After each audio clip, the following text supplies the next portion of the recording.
So I'm Annie Banerjee and I'm an immigration attorney practicing in Houston, and today I am going to tell you about adjustment of status. Adjustment of status is known in immigration law as AOS because it's simply put too long word, do not shorten it. So what is AOS? Everybody in immigration law understands AOS, what it means. Adjustment of status is usually the final process or the last step in a petition. Now, it can be simultaneous with another petition, or it can be the final process of another petition. How does this happen? So let's take employment-based immigration. In employment-based immigration, the main green card, and we are talking about green card processing here. We are not talking about non-immigrant. This is completely immigrant processing. So in the immigrant processing, say with employment immigration, you can have the I-140, which is the basic form, and the adjustment of status. Now, the adjustment of status, the basic form is I-485, and you will get to know all of that. So I-485 is the basic form, but in the 2000s, I think it was 2008, 2009, somewhere, the USCIS raised the fees from $395 to $1,225 for the adjustment of status adjudication, but they also give you the work permit and the travel permit for a year for free, in the sense that you don't have to pay extra to the USCIS. So it comes kind of in a bundle. It's a bundle deal. So they increased the price and gave you a bundle. And it is a necessary bundle.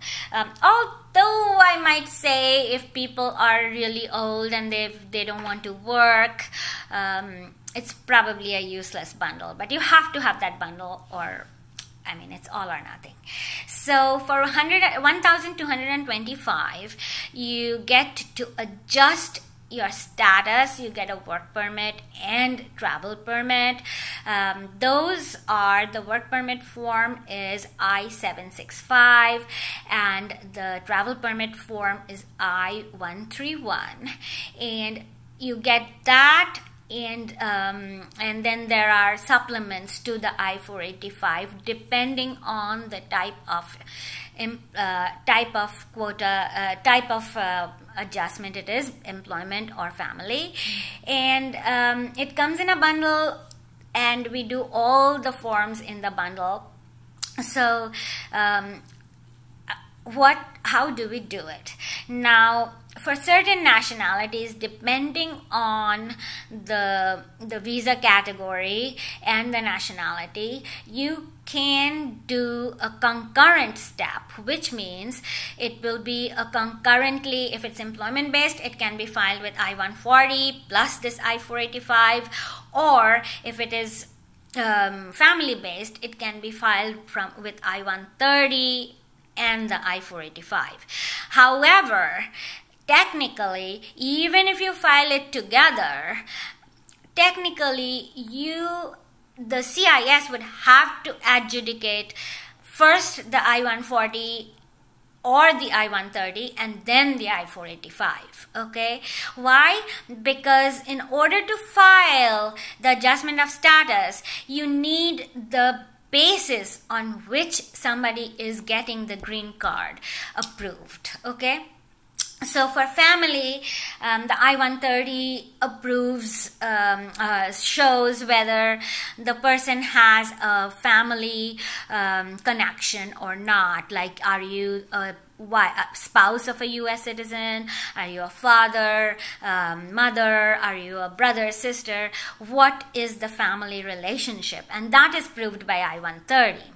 For the I-140, it is proved, it's employment based, and what they want to see in the I-140 is whether the person who is doing this job has the qualifications to do this job, and whether the entity who is petitioning has the ability to pay for this job, needs this job. So once it's established that there is a basis to adjudicate status, i.e., the basis can be employment-based or family-based, then we can file the adjustment of status, i.e. the I-485 bundle. As I said before, this bundle contains work permit, travel permit, and this adjustment of status. Now, what is adjustment of status, and what do you need to file the adjustment of status? What you need is status. You are adjusting the status, and usually what happens is the person is in the United States. The person has to be in the United States to file this. This is an alternative to consular processing. This is filed with CIS, and if the person is not in the United States, you have to file it with the State Department and do consular processing. So the person is in United States. Does this person have status? For certain category, for just one category, you don't actually need to show status, but you need to show that you've entered legally, and that is through marriage to a U.S. citizen. But everything else, you have to show that you have maintained your status from the time you came in as a non-immigrant. So, obviously, what are the documents that are necessary? Documents that are necessary for I-485, and this is only for the I-485. Bear in mind, there might be other documents that are necessary for I-140 or I-130. But just for the I-485, you have to show, number one, who you are. So your birth certificate will prove that you are who you say you are. And the second thing would be, now I-485 is usually done for the entire family together. So the family together, if say for employment based, you have a family with a wife and say 2 kids that were born in a foreign country but came here, then we would have to do the forms for the person. He is called the principal beneficiary, and the derivative beneficiary, that is the wife and the kids. So we have to show, obviously, for the derivative beneficiaries that they have the qualifying derivative relationship. So for the wife, we have to prove that you have the marriage certificate, you've been married, and for the kids, we have to prove their birth certificates, because they are the child of either usually the principal beneficiary. So those are the requirements, the birth certificates of everybody, the marriage certificate for the spouse, and then we have status documents. What is a status document? From the time that they have entered, the family has entered in the U.S., have they maintained status? So we need to have all their approvals, like H-1B approvals, L approvals,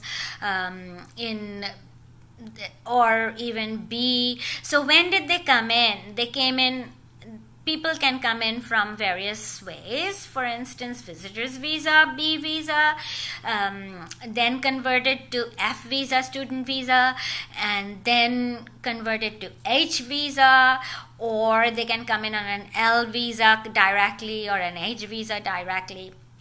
But we have to trace that they have maintained status from the time they entered the United States up to the date that you file the adjustment of status.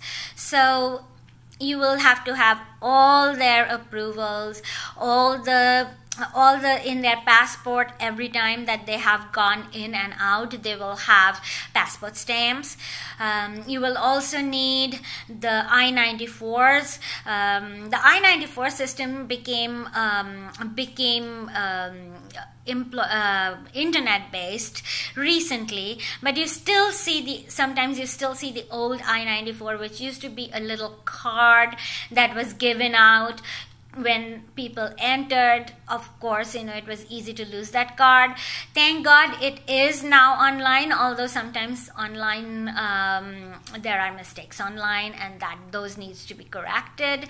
But usually right now it's easier if you go to the I-9 form on the state government's website, and just I-94 forms on the state government's website, and just print out all the I-94 histories. I was saying I-9s for I-94, so everything I'm talking about is I-94, not I-9s.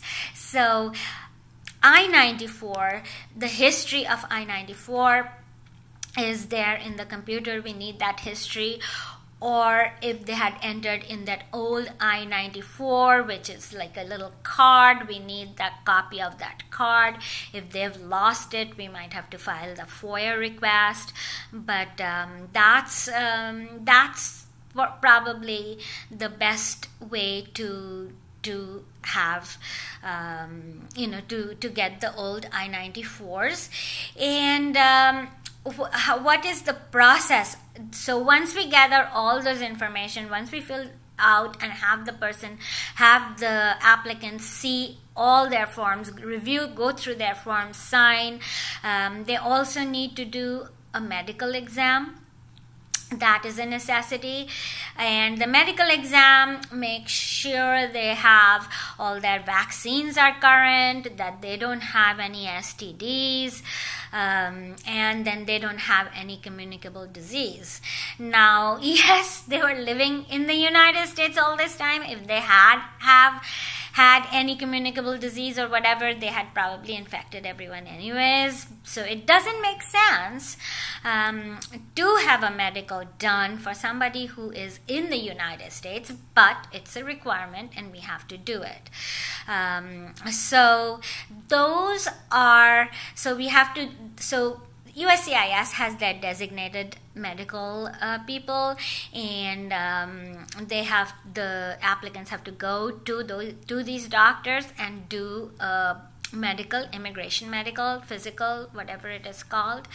And also we still need pictures, although the pictures are again taken when they do their fingerprinting.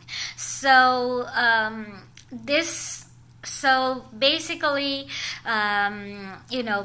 useless things, but we still have to do it.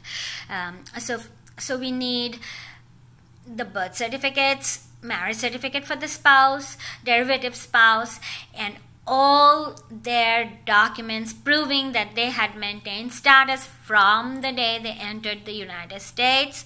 Plus, they have to do the medical, they have to have pictures, usually 2 pictures for the green card, 2 for the work permit, and 2 for the travel permit. So 6 pictures each, and that's about all. So after we file, it takes about 3 weeks to 4 weeks right now to get the receipt notice, and shortly after, every applicant has, over the age of 16, I guess, 14.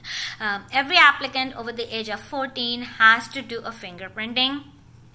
to clear their names, like they haven't committed any crimes. If there are crimes, of course, they have to file waivers if it's not a very bad crime. But yeah, so that's basically, and then after the fingerprinting, they will have an interview. Current processing times for interview varies very much. It's close to a year, and when they get the interview, the officer does another fingerprinting check, and then if the officer is satisfied that they have maintained status, then the green card is granted. The officer grants the green card but also does another fingerprint check, and then gives the card. Then the card goes to the card production facility. That is actually a private facility contracted by the USCIS. They make those cards and then they mail it out to the applicant's residence. Thank you.